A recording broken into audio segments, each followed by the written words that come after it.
ಮಹಾರಾಷ್ಟ್ರದ ಮುಂದಿನ ಮುಖ್ಯಮಂತ್ರಿ ಯಾರಾಗ್ತಾರೆ ಅನ್ನುವಂತಹ ಪ್ರಶ್ನೆಗೆ ಮತ್ತು ಮಹಾಯುತಿಯಲ್ಲಿ ಉದ್ಭವಿಸಿದಂತಹ ಬಿಕ್ಕಟ್ಟು ಕೊನೆಗೂ ಸುಖಾಂತ್ಯವಾಗಿದೆ. ಕಾರಣ ಏಕನಾಥ್ ಶಿಂದೆ ಅವರು ಕೊಟ್ಟಂತಹ ಬಿಗ್ಗೆಸ್ಟ್ ಸ್ಟೇಟ್ಮೆಂಟ್. ಬಿಜೆಪಿಗೆ ಮಹಾ ಸಿಎಂ ಪಟ್ಟವನ್ನ ಏಕನಾಥ್ ಶಿಂದೆ ಅವರು ಬಿಟ್ಟು ಕೊಡ್ತಾ ಇರೋದು ಕ್ಲಿಯರ್ ಆಗ್ತಾ ಇದೆ. ಪ್ರಧಾನಿ ಮೋದಿ ಮತ್ತು ಬಿಜೆಪಿ ನಿರ್ಧಾರವೇ ಫೈನಲ್ ಅಂತ ಏಕನಾಥ್ ಶಿಂದೆ ಅವರು ಹೇಳಿದ್ರು. ಸಿಎಂ ಆಗಿ ದೇವೇಂದ್ರ ಫಡ್ನವೀಸ್ ಆ ಮೂಲಕ ಪಟ್ಟಾಭಿಷೇಕವನ್ನ ಮತ್ತೊಂದು ಸಲ ಮಾಡಿಕೊಳ್ಳುವಂತಹ ಸಾಧ್ಯತೆ ಇದೆ. ಮಹಾಯುತಿ ಸರ್ಕಾರದಲ್ಲಿ ಸಿಎಂ ಸ್ಥಾನವನ್ನ ತ್ಯಾಗ ಮಾಡಿದ್ರು ಫಡ್ನವೀಸ್ ಅವರು. ಮುಖ್ಯಮಂತ್ರಿ ಆಗಿದ್ದವರು ಉಪಮುಖ್ಯಮಂತ್ರಿ ಆಗ್ತಾರೆ ಅನ್ನೋದೇ ಅನೇಕ ಜನರಿಗೆ ಡೈಜೆಸ್ಟ್ ಮಾಡ್ಕೊಳಕ್ಕಾಗಲಿಲ್ಲ. ಈಗ ಫೈನಲಿ ರಾಜಕಾರಣದಲ್ಲಿ ಸ್ಥಾನ ಪಲ್ಲಟ ಆಗ್ತಾ ಇದೆ. ಮುಖ್ಯಮಂತ್ರಿ ಸ್ಥಾನಕ್ಕೆ ದೇವೇಂದ್ರ ಫಡ್ನವೀಸ್ ಹೋಗೋದು ಬಹುತೇಕ ನಿಶ್ಚಿತ ಅಂತ ಹೇಳಲಾಗ್ತಾ ಇದೆ. ಇನ್ಫ್ಯಾಕ್ಟ್ ನಾಳೆ ದೆಹಲಿಯಲ್ಲಿ ಎನ್ಡಿಎ ನಾಯಕರ ಮಹತ್ವದ ಸಭೆಯನ್ನು ಕೂಡ ಕರೆಯಲಾಗಿದೆ.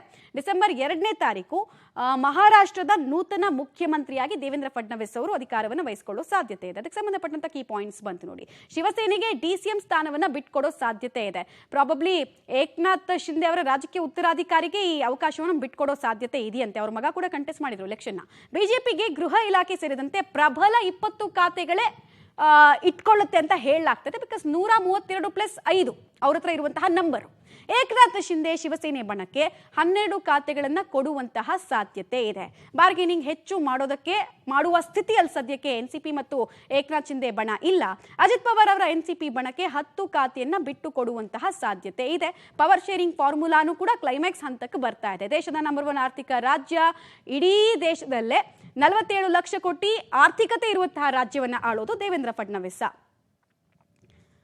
ಇನ್ನು ಇದೇ ವಿಚಾರವಾಗಿ ನಾಳೆ ಸಭೆ ಇರೋದ್ರಿಂದ, ಎನ್ಡಿಎ ಸಭೆ ಇರೋದ್ರಿಂದ ದೆಹಲಿಯ ದೊರೆಗಳನ್ನ ಮೀಟ್ ಮಾಡೋದಕ್ಕೆ ದೇವೇಂದ್ರ ಫಡ್ನವೀಸ್ ಈಗಾಗಲೇ ಪ್ರಯಾಣವನ್ನ ಬೆಳೆಸಿದ್ದಾರೆ. ಇವ್ರ ವಿಚಾರದಲ್ಲಿ ಒಂದು ಟ್ರಿಕ್ಕಿ ಸಿಚುವೇಶನ್ ಬಿಜೆಪಿ ಇದೆ. ಏನ್ ಟ್ರಿಕ್ಕಿ ಸಿಚುವೇಶನ್ ಅಂದ್ರೆ, ಇವರು ನಾನ್ ಮರಾಠ ಲೀಡರು.